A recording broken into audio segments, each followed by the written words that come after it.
We're in Los Angeles, lined up on 25 right, ready for a medium-range international flight. This isn't the heaviest of takeoffs, but more so than what you experienced in the normal takeoff section. Everything isn't normal here. I'm going to give you a heads up and tell you flat out that there will be an engine failure. As always, advance the throttles to around 70% N1 or 1.1 EPR. There are no flags, no bells, and all seems normal. Press toga so the aircraft takes over thrust output. Additionally, advance your throttles manually to match max thrust output. V1 is quickly approaching. V1 is your go or no-go decision speed.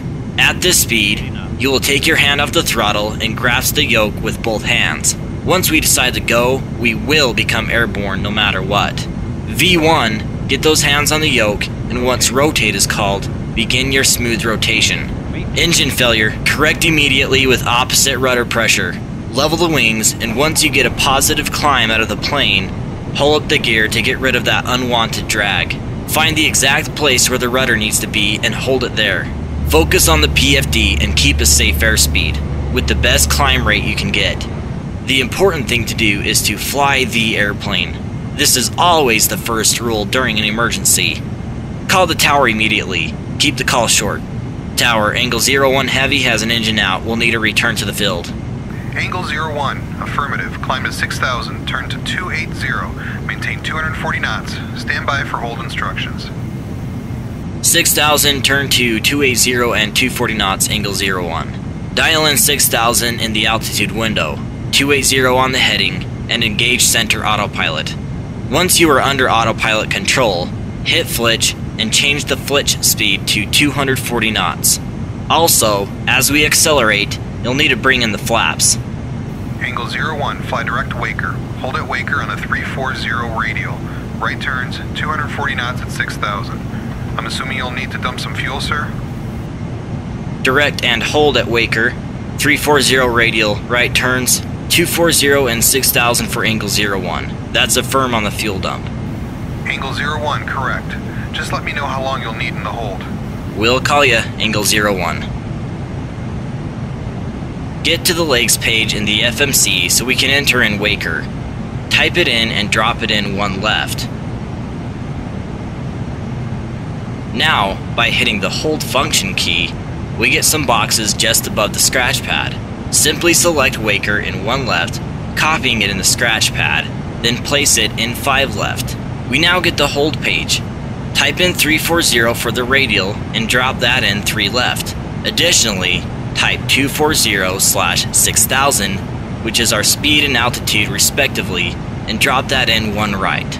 Execute the changes and then press LNAV on the MCP so the aircraft automatically flies to and holds at Waker.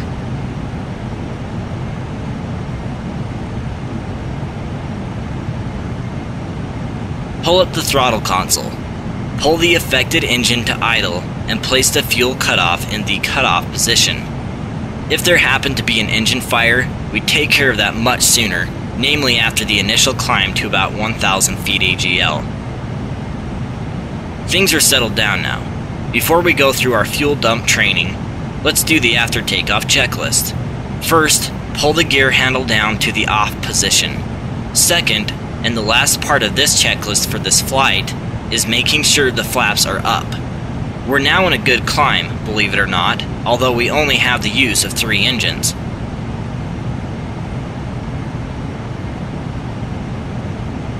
Before bringing up the overhead to start the fuel dump, first click on the iCast to undock it. This way it'll stay on top.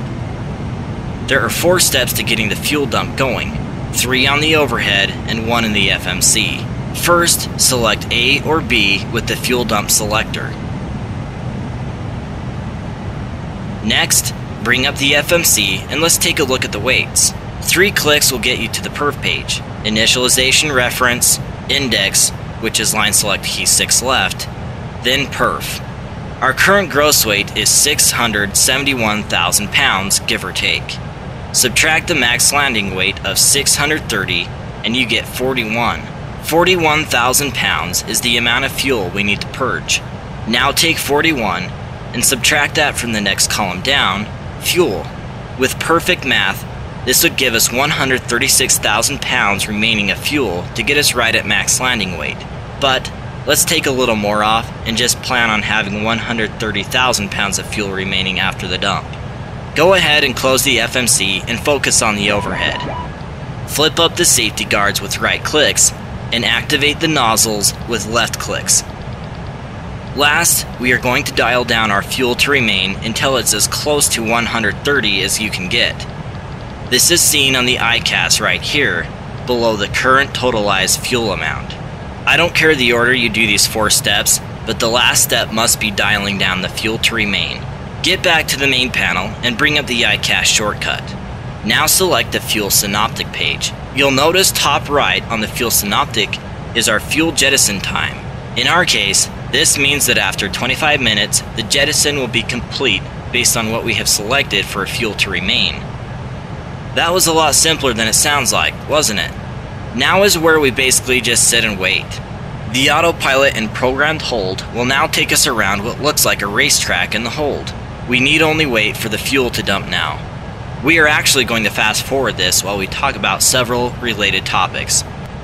I'm sure you don't want to watch 20 minutes of this. We are going to discuss 3 things. First, we'll finish up our discussion on aircraft weights. Next, we'll go over some information about fuel dumping. And last, we'll talk about alternate methods of fuel burn, which can be used in conjunction with fuel dumping. First, let's talk about weight, which is something that many of you may be watching, if you know what I mean. 2 major weights stand out when talking about takeoff and landing. Those weights are, simply, maximum takeoff and maximum landing weights. The idea for an aircraft of this size is to take off at a high weight, burn fuel en route to the destination, and land at a lower, safer landing weight. Because of this, the max landing weight will always be less than the maximum takeoff weight. But what happens when something goes wrong? This is only one of the scenarios that would require us to return to the departure airport. Other such situations may not be the fault of the aircraft, as airlines often return to their departure airports due to medical emergencies, for example. You may also experience less serious mechanical failures that require a return. This now rolls over into our next topic, which is fuel dumping. Because the aircraft is fully loaded, still near that max takeoff weight, or at least at a significantly higher weight than max landing weight, we must get rid of fuel. Fuel is usually dumped over large bodies of water, if possible, and at a high enough altitude to where the fuel can become vapor before hitting terra firma. These are prime conditions and may not always be the scenario you get. Really, it's up to ATC what you do. Although all aircraft do not have fuel dumping capability, I dare say it's on all 747-400s. There are special requirements set forth by the FAA and other international agencies for fuel dumping capabilities. All in all, fuel dumping is a non-standard and rare occurrence. Our last topic is the use of alternate fuel burn techniques. Drag in a situation like this is a good thing. If we wanted to increase our rate of burn, we could easily bring down the gear, flaps, and use speed brakes. Of course, you must stay within limits, making sure you aren't giving the aircraft more than it can handle in order to maintain airspeed. In this situation, the aircraft is required to add more thrust in order to maintain the specified airspeed. For this reason, fuel burn is drastically increased. With all this said, I have 2 final rules that can be concluded from this information. 1. Never use alternate fuel burn methods in lieu of fuel dumping. If anything, use the alternate methods to speed up the process. 2. There is never a reason, unless under extreme circumstances, to land at a weight greater than max. Even if you had a failure of the fuel jettison system, you'd have alternate fuel burn methods. But that's an extreme case, and a case I've never heard of. We are now done with the fuel dumping, and it's time to turn off the fuel jettison system, as well as exit the hold. Get to the overhead panel, turn off the selector, and turn off the nozzles as well.